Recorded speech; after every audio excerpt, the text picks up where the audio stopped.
how did that first come about, that idea? Well, she sent me the book in the book was published in, 1985? 86. 86. She sent it to me soon after, maybe a month or two after, signed and said, here's the book after, I promised you. And I picked it up and started reading, and I made it about maybe a third of the way through.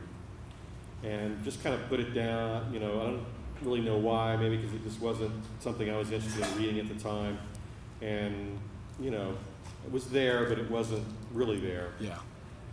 Then me being a movie freak and living in Los Angeles and wanting to get into the movies, I was working for Canon Films at the time. If y'all know who Canon Films is, that's another whole story. But it's a cool story. I was their national publicity coordinator for a long time. And I went to see A Room with a View, the Merchant Ivory film. And at that time, Merchant Ivory they were kind of this kind of cool, arty, period, English sort of films, and I think it was nominated for Academy Award, and I really enjoyed it.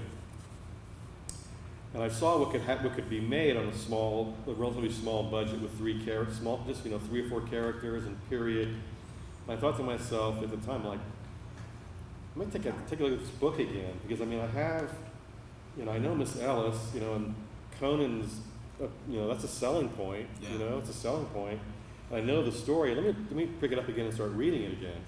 And that's when I really saw it. The first time I didn't really see it. The second time I was like, this is interesting. This is really interesting, and this might be, this might work. Yeah. And that's when I really, after I read the whole thing, I'm like, I think I can give this a shot. I think we can try and give this a go and see what happens, because everyone knows who Conan is, and that's half the battle when you're trying to make a movie about stuff like this, is the familiarity with the character. Right. Because, Conan the Destroyer and Conan had been made. So that's when I said, you know what?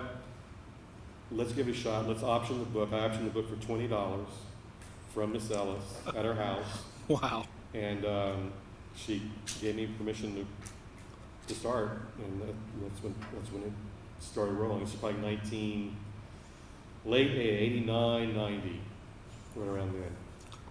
So it was about a 5-year process from, hey, I got this idea, to we're About shooting 5 in years. Texas. Yeah, about Yeah. 5 years, yeah. So were the two of you involved from the beginning, or did you rope in your producer early? I mean, when did he jump on board with this? Ben was pretty much there the whole time. Okay. Yeah, because we were both living out there. We were hanging out and seeing, the same time. We both knew Miss Ellis, and he was on from the very beginning. Okay, very good. Okay, so I'm willing to bet that 99% of the people here have never made a movie. Without getting too insider baseball, can you kind of briefly sketch for us sort of how that process worked? Specifically, I'm kind of curious about, how many drafts of the script you did, if Novalyne had a say in any of this, if you showed it to her before, or if she just kind of was in the dark until the movie came up, and at what point did people come into the process? I know D'Onofrio was a producer early on, and Dan Ireland, and so how did these guys eventually kind of roll into the mix? Well, the first draft of the script, the first thing I did when I got the book was I got an underliner and went through the whole book after I'd read it, and I started to underline all the passages I thought were cool. Yeah. And there was a lot of them. Way too many for a screenplay. But I included them because I wanted to get all the good stuff, especially some of the dialogue and conversations they had. I then sat down at a typewriter, electric typewriter, and wrote the first draft, which was 165 pages long. And if you know about movies, you're basically talking a minute a page. So that was way too long for a screenplay. But I got all the good stuff in. You know, all the stuff. The good news is you have all the stuff. Editing is much easier than creating more interesting stuff that you do not have, as people right here probably know. So I had a bunch of stuff there, and at this point, Dan Ireland we had met with Dan Ireland for the last couple of years as a producer. Dan was kind of an amazing producer record. He had worked with Ken Russell and done a lot of Ken Russell films. He had just come up with doing The Dead with John Huston, which is amazing, one of John's last films, amazing film. And we've been meeting probably once every couple of months at the farmer's market in LA to discuss what was going on, how the script was going. I finally turn it in, he looks at it, and the 165 pages, and God bless him, he didn't destroy me right there. Right. He was like, "Oh, this is great. Yeah, I'll take this home and read it." You know, and like a couple of weeks later, the end, months later, and it's like he finally gets around to reading. It's like, "Yeah, but it's too long, and I think it really needs to get out of the car. There's too much driving around in the car," which there was. Again, it was the book, the adaptation of the book, and I agree with that. It's like, okay, we got to get him out of the car. This is why a lot of these scenes take place in the soda fountain and outside and places like that. A lot of these conversations took place when they were driving around, because that's what they did, on dates. So we took it out of the car, which was a very, very good note, because it makes it a little more visual and moves it along a lot faster. And so once we kind of started paring it down, like 165, 150, 145, 135, 125. Then at 125, I believe we sent it out for the first time to Vincent. Okay. This has been about 1994-ish. Now, was he always your first choice? He was always our first choice, yeah. When we saw him in Full Metal Jacket, when I saw him in Full Metal Jacket in '87, I'd been kind of following his career, and I forgot what we were doing. Me and Ben were sitting around the apartment one day, and we're talking about the script, and we just said, "That guy from Full Metal Jacket." Yeah. And we just yeah, that's the dude. He looks like Howard, the same size. That's sort of, he could probably do this in his sleep, So at that point, we got it out to Vincent. The good thing about movie making and the name game and all that sort of stuff was Vincent was a character actor at the time and doing a lot of work. He had just done The Player.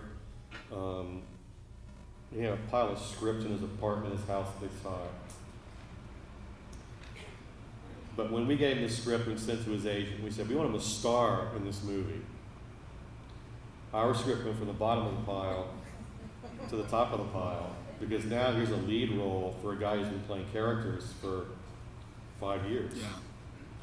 And of course, once you read it, I was in my little apartment. We had just suffered the earthquake in '94. My apartment building had been destroyed. So I moved to Studio City, this little one-bedroom apartment. And I got a phone call. It was Dan. He goes, "Are you sitting down?" In his sort of, way he does it, like, "Yeah." He goes, "Vincent's in." Vincent's going to do it. He wants to do it. I'm like, awesome. So, we got to meet Vincent and the whole, I got into his house. He was with Greta Scacchi at the time. He was dating and has actually a daughter with. And a very nice guy. And he was talking about, yeah, this is really cool. He knew who Howard was. He read the Conan stuff when he was younger. And the ball started rolling from there. And we were wondering who was going to play Novalyne, and he immediately says, "Olivia Dabo would be great for Novalyne." He was friends with Olivia, and they had a crush on her. So, and Olivia's a very good actress too. We've seen her in some movies. She was in Wonder Years. If you don't know who Olivia Dabo is, we would have D'Onofrio and a Diabo in the same movie. That would have been delightful. Very strange. Yeah. We met Olivia, and Olivia came on board immediately too. So this was good news, So the following, at that point, then we started shopping around different companies, and they were hemming and hawing. No, too small. Names aren't big enough. For about a year, no one was coming to the table. Sorry, when I talk a lot, I get a dry throat. So finally, at Cineville, the project was at Cineville. I mean, the movie was made, they basically blackmailed another company to make the movie. That's how nobody wanted to do it. Oliver Stone didn't want to do it, or executive produce it. So it was at Cineville. A company called Kushner Locke, who was also producing movies and had video rights to a lot of stuff. They wanted a film that, thank you, that Cineville had called Cafe Society.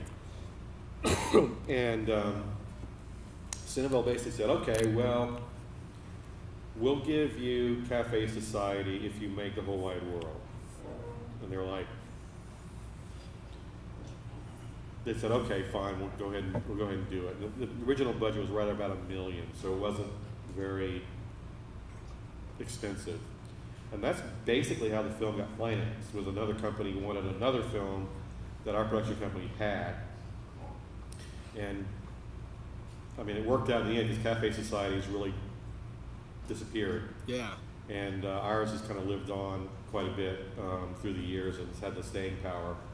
But, that's how it got made. It wasn't made through, some producer or company. Oh, you got the, yes, here's the money. Yeah. It's like, okay, well, we'll do it.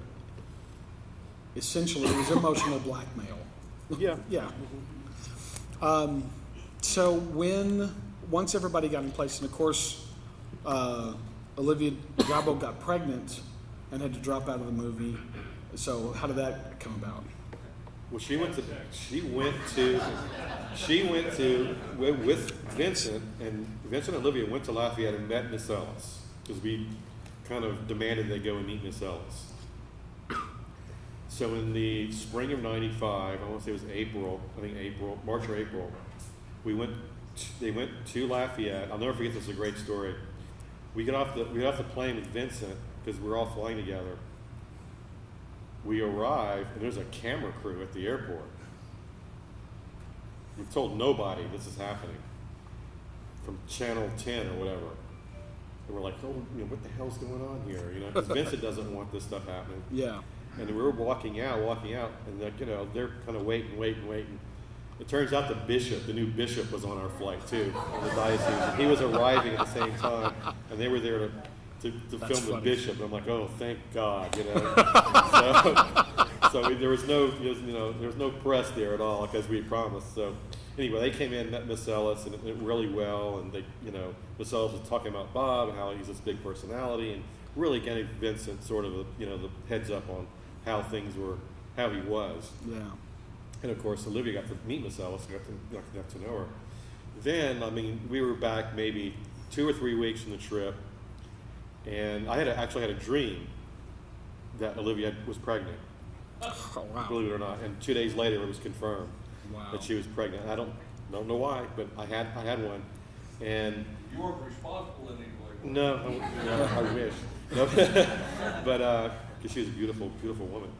But she was pregnant, and she was on there saying, "Oh, I can still do it. Don't worry. We can shoot from below. When I start showing, we can just shoot from below." We're going to be in Austin, Texas, in the middle of summer, out in the country. Yeah. You're going to be like 4 to 5 months pregnant. I don't think it's going to happen. Yeah. It's not going to happen, Olivia. So we didn't have a Novalyne suddenly. And our casting director, Laurel Smith, who was a great casting director working at the time in Hollywood, goes, "I know this girl. She's from Texas. I want to bring her in and read." And she came in and read with me, Dan, and Ben in this little screening room in West LA. It was Renee. And as soon as she read, okay, we got our Novalyne. Wow. So we didn't read anybody else after that.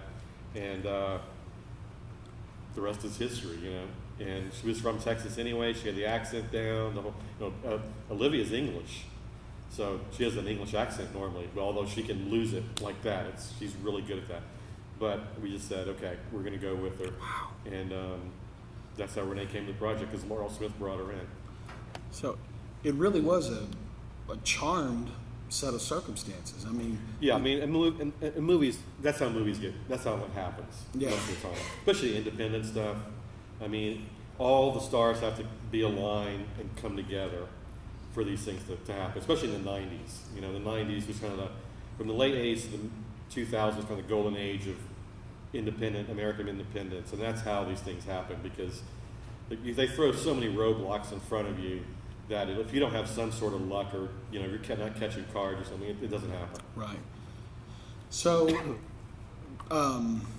how much of the shooting did you get to watch? I mean, did you get to hang out for a lot of this, or were you needed back in LA?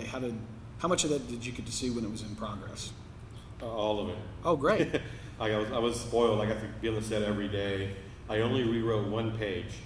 No kidding. Yeah, and once they signed off on the script and Vincent said, "This is what we're shooting. This is what we're doing," I think I rewrote one scene with Dr. Howard, and that's the only work I did on it for the 3 weeks we were shooting it all through the whole process, which never happens. I mean, I was totally spoiled, because normally, you're doing lots of rewrites, if not doing whole rewrites, or other writers are coming in and rewriting everything for you.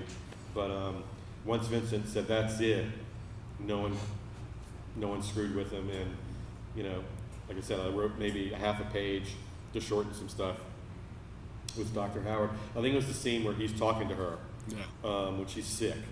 It was a little longer. We just kind of shortened it down and redid a little bit, but that's it. Everything else was right off the page. Wow. So it was a 3-week shoot, right? About 3.5 weeks. And once all of that was done and in the can, it all went back to LA and got edited. They put the music in and did a rough cut. And it's at that point that people start talking about, we got to get this into a festival. We want to show it to see if we can get distribution. Can you speak to that end of it as well? After we finished shooting in late August, they went back to LA. They had an assembly done in about, end of September, and it was long. It was like 2.5 hours long, because they hadn't cut much of the stuff out of it yet. But Dan being the producer, he knows what it needs to be. And, I was a little irate, because I was like, we can't lose that, It's like, it has to be, it's not a 2-hour film. It's not a 2-hour film. We need to get it down around 90 minutes. And we were him and Han, me and Ben, but in hindsight, he was correct. And he got it down in 90 minutes.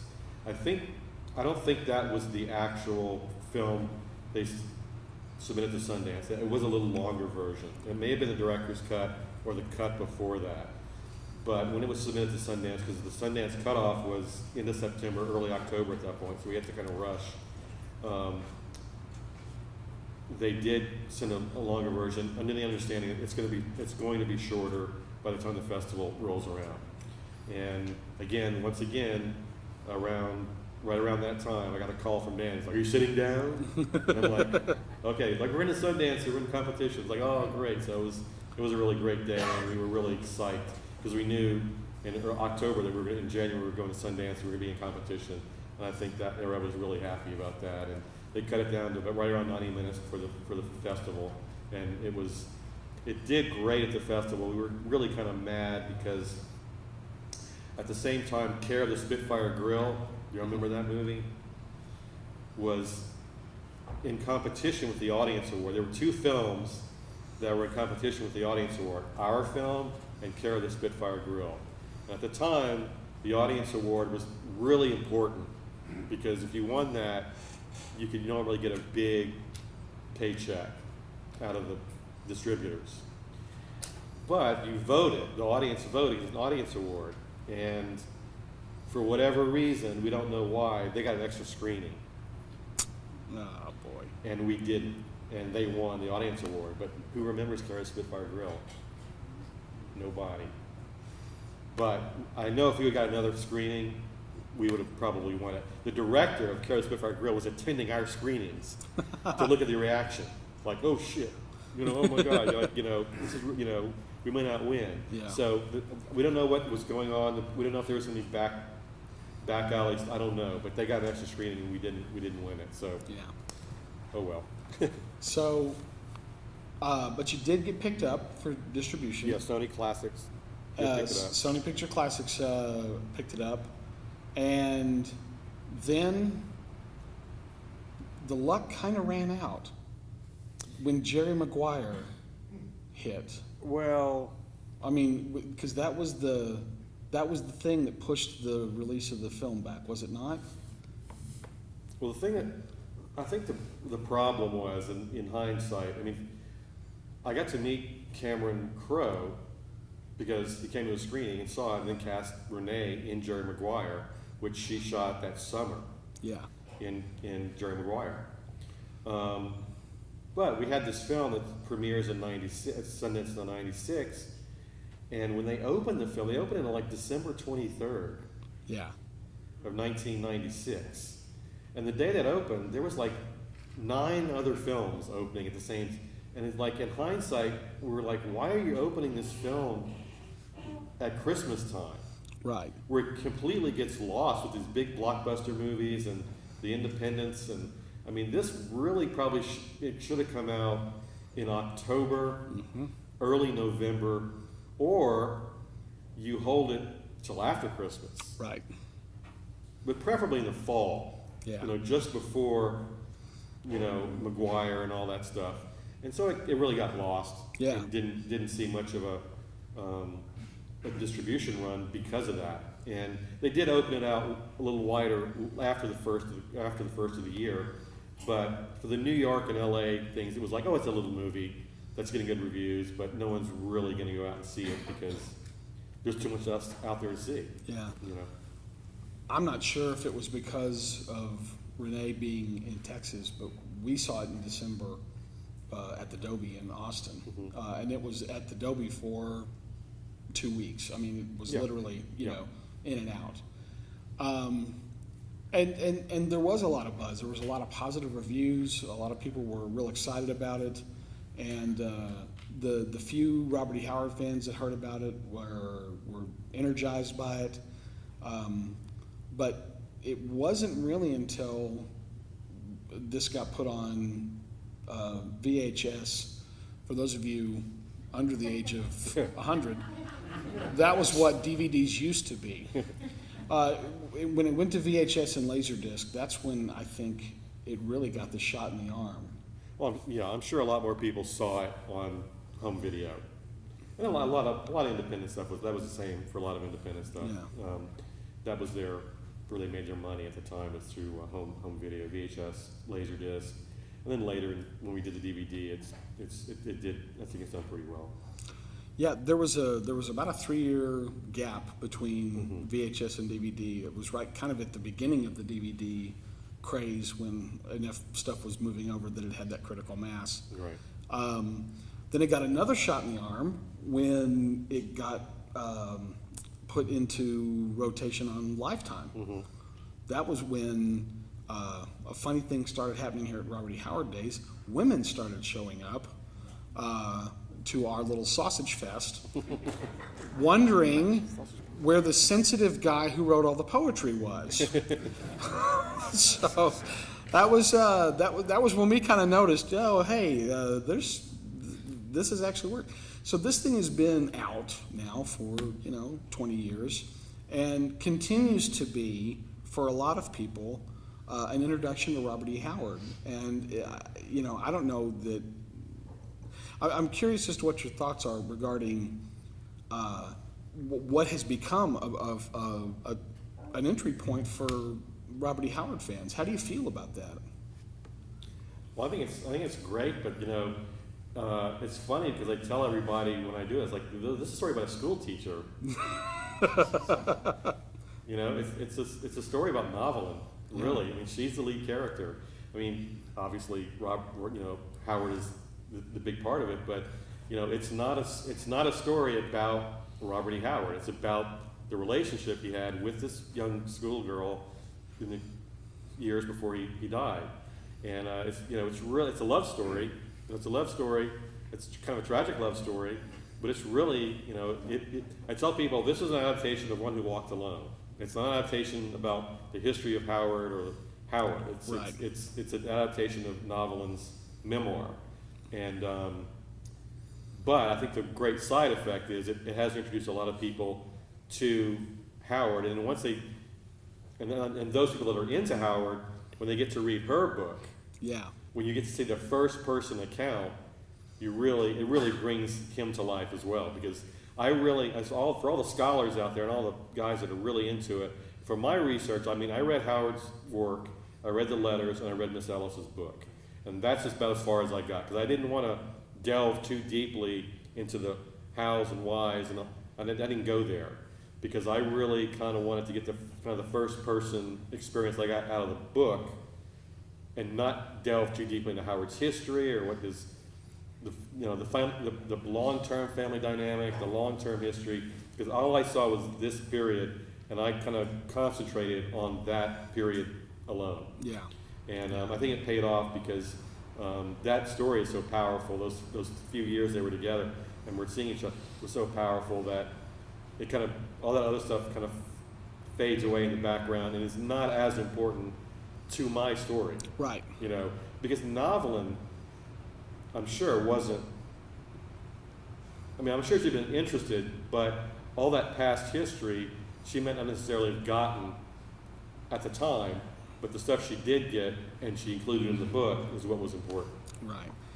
I think what's significant about this is up until the movie, up until the book, One Who Walked Alone, and then the movie, which brought that to a much wider audience, there was one picture of Howard, and it was a narrowly focused picture, and it was not a very nuanced picture, and it was a very black and white picture. And the reason why it's important is because you get to see Robert through her eyes, and you get to see him for the charming and interesting guy that he was, and you also get to see him at his best and also at his worst. And it's a much more human portrayal of a guy that for 2 decades was referred to as a brooding, morose guy that didn't like anybody, and you know what I mean? And so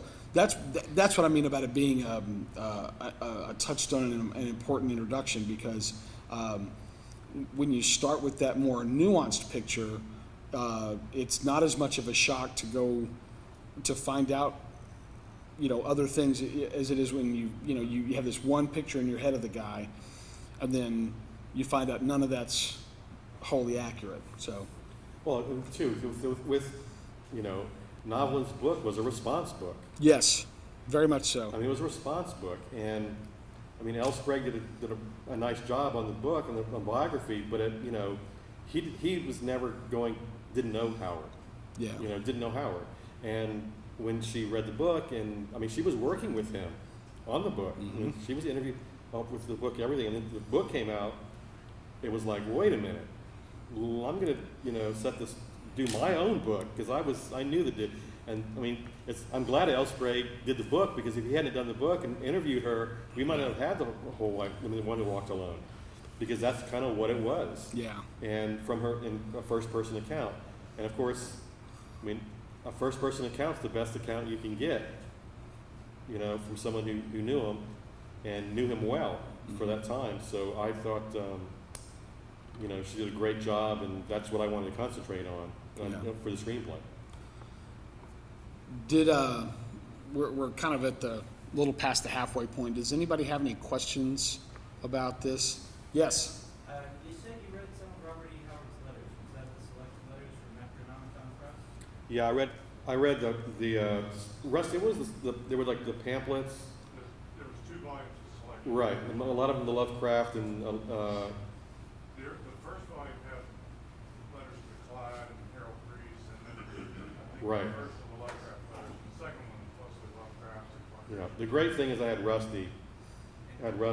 Rusty was kind of the lead man. When did we come here for the very first time? Do you know what year that was? I'm trying to remember. I think it was either 89 or 90. It was right after the adoption. I want to say it was like, and it was winter time. Was it, when was it, like November or something? It was cold, when it was cold. And fortunately we had Rusty. Rusty was kind of our lead guy. If we had a question about anything, we just call Rusty. And Rusty could provide all the letter stuff.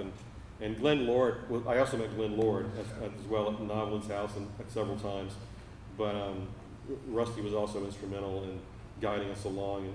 And Billy Ruth Loving, who was here, was showing us around the town. And it's just interesting how the town has changed from then to now. I mean, it's changed again. But that's kind of those are the letters that I was also a Lovecraft fan too, so I was interested in that sort of stuff too. And they do have an interesting insight as opposed to like writing someone and then talking to somebody. I could kind of see the difference. And when Howard was talking to somebody that wasn't going to be like standing in front of him, things were embellished a little more. I thought, I could just kind of see the this, and this, and then, when it's cut and dry time, it's a little more human, a little more Right. Realistic. Yeah. Yes, sir. How many scenes in the movie were filmed in Cross Plains? And was, I guess the bulk of the movie was filmed near Austin? Yeah, we filmed the whole movie in and around Austin. The only thing we shot in Austin proper was the Paramount Theater.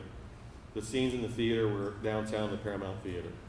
Everything else was shot within a circular path between Dripping Springs, Georgetown, what was the other city down there? Bastrop, yes, Bastrop. All and out in the country. The house was out in the country. So we spent very little time. We were staying in Austin. We spent very little time in Austin. We only shot that one, only the Paramount in Austin proper. Everything else was around the city. Any reason why no Cross Plains? A crew. You can't, to bring a crew from Austin to Cross Plains would have doubled our budget. So you shoot where you can pull the crew out of, because they're at home, and Austin had crew guys. So that's usually how it works, especially with independent stuff. Yes, Scott. Did Vincent have a model for how he portrayed Howard, or how did he pull the characterization of Howard out? Because he split a line between being somebody who was pretty normal, but then kind of artistic and kind of awkward with the girl. How did he pull all that together? I thought he did a great job of it. Well, he's very meticulous about how he prepares for stuff. And the good thing is he met Miss Ellis. Miss Ellis told him. He said, Howard he gets playing big because he was a big personality. So that's how he did it. And then, of course, he read the script, and hopefully in the script you can kind of get the subtleties and that sort of stuff. And I think, like I said, when we cast him, we just like, that guy half of it's there already. You can just tell. The energy. The energy and, the intensity. If you saw Full Metal Jacket, he's this big lump. And then he goes insane, like one of the most intense images in movie history, when he kills the sergeant. And I'd seen him in other things, like this dude has the intensity, but he also has that kind of baby face too. He can do all sorts of stuff, and he prepares. He's a real stickler for. He got into when we were shooting shooting the schoolhouse. I shouldn't be telling all this. I'm going to tell you all anything. Yeah. We were shooting in the schoolhouse where he goes to visit her at school, and we were using old school somewhere in Bastrop or somewhere at the time. And Renee, God bless her, she had this dog named Wolf that accompanied her everywhere. Wolf was her best friend on the planet, and she was there on the shoot. Well, we're shooting a scene, and somehow Wolf gets out from the hallway where they were stashing it, comes through the door, and walks into the scene while they were shooting it. Well, Vincent was not happy. I mean, it was bad. It got bad very fast, and I mean, Renee was just taken aback, and some of the people were the people on Renee's side, like, he's an asshole. Like, dude, he was working, man. We were shooting, and you don't do that. And I heard more great stories about him when he was doing Dying Young with Julia Roberts. You ever see the movie Dying Young? You notice he's not in it very much. And his part, when I watched the movie, I was like, and I asked him, I said, dude, you're in that movie and you kind of appear and then you kind of disappear. Like, what happened? Oh, Schumacher cut me out of that movie. And I'm like, why? It's like, well, we didn't get along. I'm like, well, what happened? And he told me that there was an incident where he and Julia Roberts were doing a scene, and Julia didn't know her lines. And they were doing take after take. And finally, Vincent had enough and said, well, somebody feed her line, or give her a line. And Joel Schumacher, being, Julia's biggest movie star on the planet, okay, at this point, got mad and threw a book at Vincent. Wow. And hit him in the back of the head or something. And Vincent went after Joel, physically went after him. And you don't want Vincent going after you physically. And after that, they didn't speak. They didn't speak to each other throughout the rest of and he was basically cut out of the film. Because he had a character, this kind of creepy guy that lived next door, and there was a lot more there, but with his character. And because she was unprepared for this role, it was not, because he's a consummate professional, and he doesn't want, when you show up to work, you better know your stuff, because he's not going to take it very long. I think Renee probably forgave him the outburst because she thanked him when she won her Oscar. Yes, exactly. When she finally won her Academy Award, first thing she did, she said, thanks to Vincent D'Onofrio for teaching me how to act. That was high praise. Pretty cool. Any other, all the way in the back? Did you guys approach Hans Zimmer about doing the score, or was he assigned to you at the studio? Good question. Actually, Hans was a friend of Dan's. They had worked together before, and Hans wrote the love theme, but Harry Gregson Williams wrote most of that score. Because Harry was apprenticing under Hans at the time, and Hans was working, at that point, was doing, I don't know how many movies a year. That was at his peak. And Hans wrote the love thing, and Harry wrote like 80% of that score. But Hans was a friend of Dan's, and he knew Dan. How do you get a copy of it without having to pay $200? I have one in my car. I got mine off of eBay. It was really pretty easy. That score is out of print. I'm so sorry to say, because it's a beautiful. Yeah, it's a beautiful good soundtrack. job. Yeah, they did an amazing job. A friend of mine named Boris Zelkin did a movie, this little tiny movie a friend of mine did. It's called something.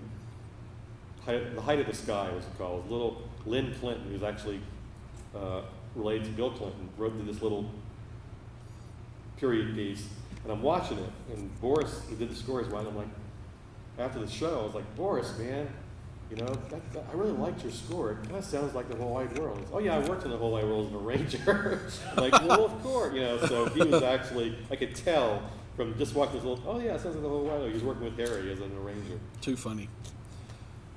Yes, sir. Do you know if any of the unused or excised footage from the movie still exists? And if so, is there any possibility for an extended cut to be produced in the future? Go for it.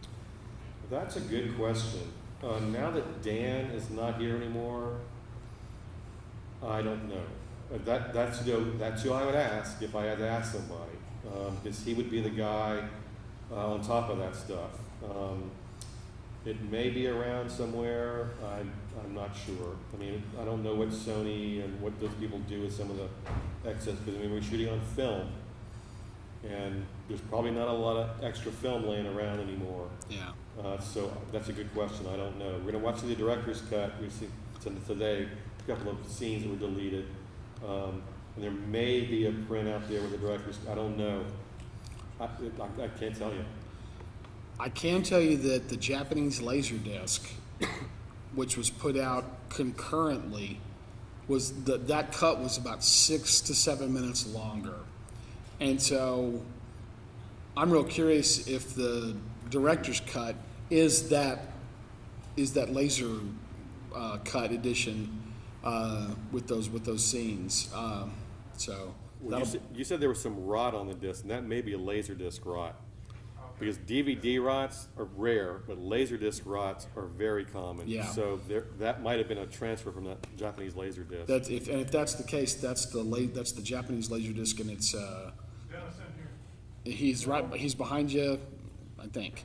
Dennis, you probably sent me this copy of the director's cut. Was that off the Laserdisc?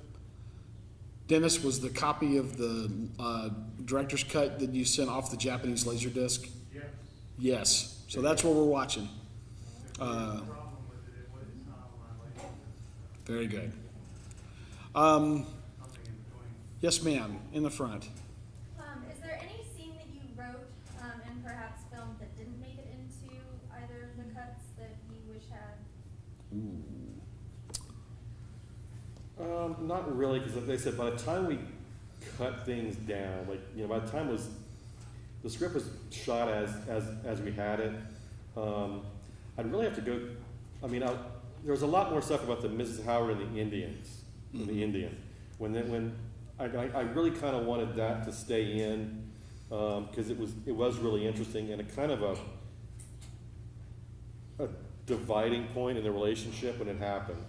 And that was originally in the script, and it was probably in all the way till we got down to like maybe 135 or something, when Mrs. Howard had commented to Bob that Novalyne looked like an Indian, may have Indian blood in her, and that I understand why it's not in there, but that was originally in the script. I found it almost the first rift, the first sort of wall that was a red flag for the relationship. Absolutely. And that's not in the film. Yes, ma'am. Didn't Novalyne Price pass away just before the movie came out? Oh, she did, but was she pleased with the script and the film then? Marvin? She was. We were talking about this earlier. She was. She enjoyed the film, but we screened it for her in the spring of '96 in Lafayette, a private screening. Me, Ben, Dan were there. Billy Ruth was there. You were there, Rusty? No, Billy Ruth was there. And we kind of screened it for her. I couldn't sit through it. I was outside because I didn't want to see reaction. Dan sat several rows behind her, watching, to see how she reacted, because he was scared as well. But when the movie was over, and she said she enjoyed it, I think she did. But like we were saying, when you're watching a movie of your life,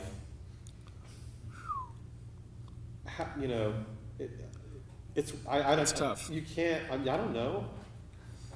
I think she enjoyed it, but you can't sit there and say,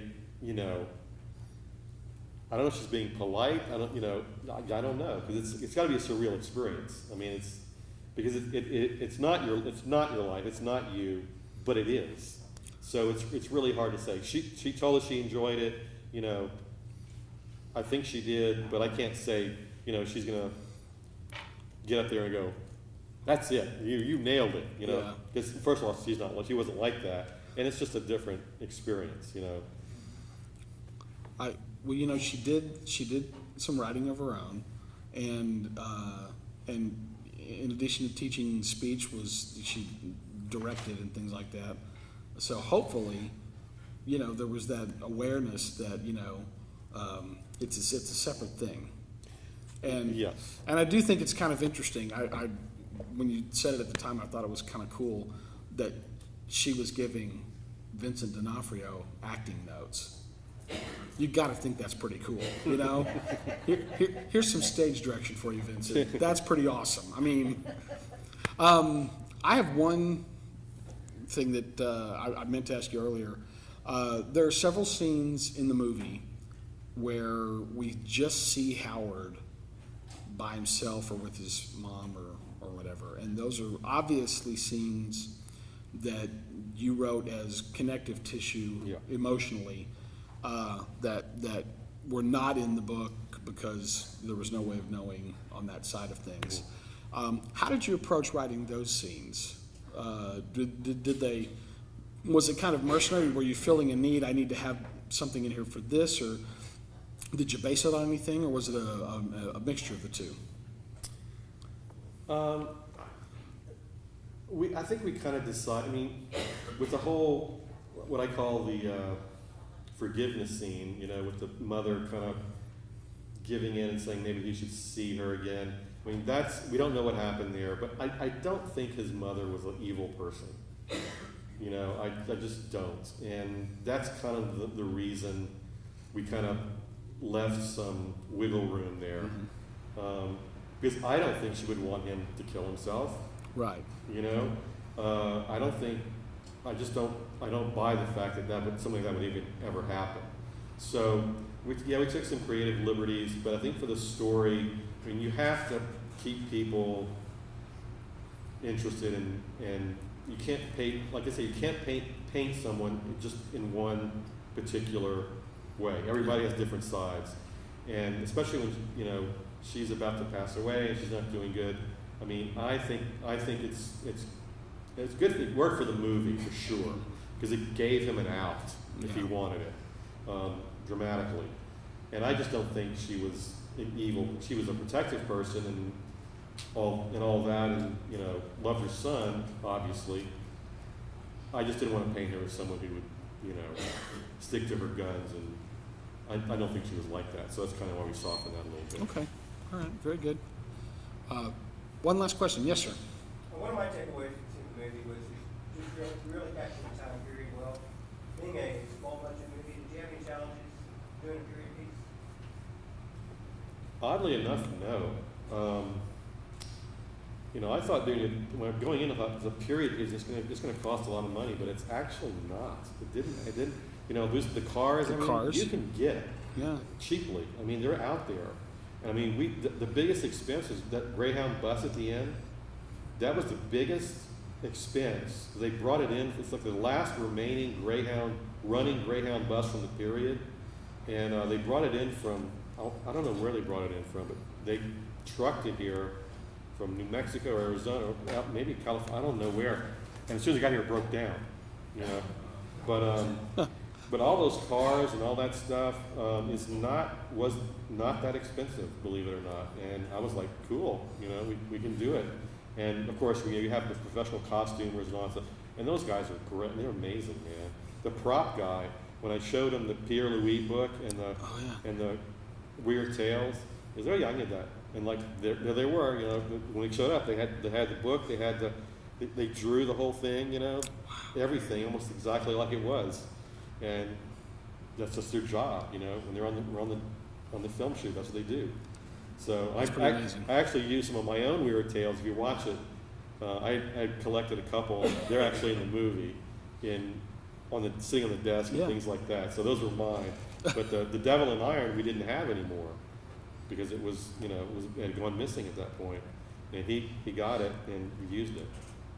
Amazing. Well, I think I speak for all of us when I say it is an amazing job, and it's all the more amazing that it got made for at this time period. It really was the little movie that could, and it's just it remains one of my favorite films for what it does and how it does it, and I'm really glad that it got made. Me too. Yeah.